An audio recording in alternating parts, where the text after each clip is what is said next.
Hi friends, ಎಲ್ಲರಿಗೂ ನಮಸ್ಕಾರ. Welcome to ಅಮ್ಮನ ಕೈ ರುಚಿ. ಇವತ್ತು ಮಕ್ಕಳಿಂದ ಹಿಡಿದು ದೊಡ್ಡವರವರೆಗೆ ಎಲ್ಲರೂ ಇಷ್ಟಪಡುವ ಬಜ್ಜಿ ಮೆಣಸಿನಕಾಯಿಂದ ಬಜ್ಜಿ ಮಾಡುವುದು ಹೇಗೆ ಎಂದು ನೋಡೋಣ.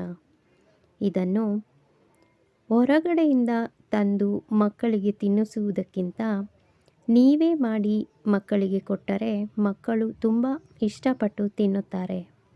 ಇದನ್ನು ಮಾಡುವ ವಿಧಾನವನ್ನು ನೋಡೋಣ. ಮೊದಲು ಬಜ್ಜಿ ಮೆಣಸಿನಕಾಯನ್ನು ಚೆನ್ನಾಗಿ ತೊಳೆದು ಅರ್ಧಕ್ಕೆ ಕಟ್ ಮಾಡಿ ಇಟ್ಟುಕೊಳ್ಳಿ.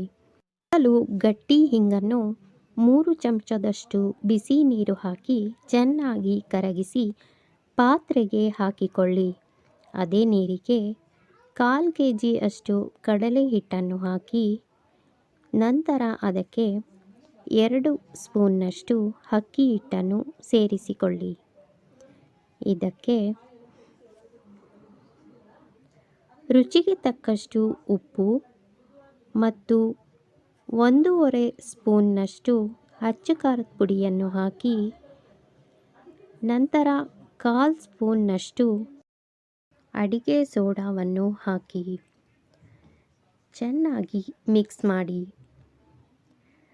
ಗಂಟುಗಳಿರದಂತೆ ನೀರು ಹಾಕಿ ಚೆನ್ನಾಗಿ ಕಲಸಬೇಕು.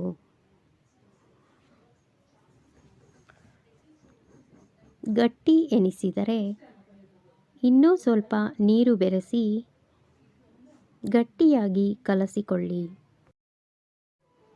ಕಲಸಿದ ನಂತರ ಅದು ದೋಸೆ ಹಿಟ್ಟು ಅಥವಾ ಇಡ್ಲಿ ಹಿಟ್ಟಿನ ಹದದಷ್ಟು ಇರಬೇಕು. ನಂತರ ಬಾಣಲಿಗೆ ಎಣ್ಣೆ ಹಾಕಿ ಕಾಯಲು ಇಟ್ಟುಕೊಳ್ಳಿ.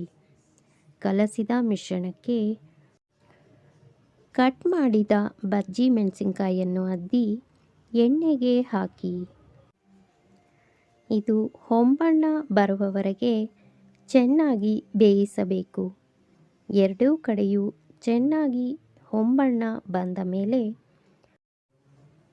ಎಣ್ಣೆಯಿಂದ ತೆಗೆದು ಬಿಸಿಯಾಗಿ ಸರ್ವ್ ಮಾಡಿ.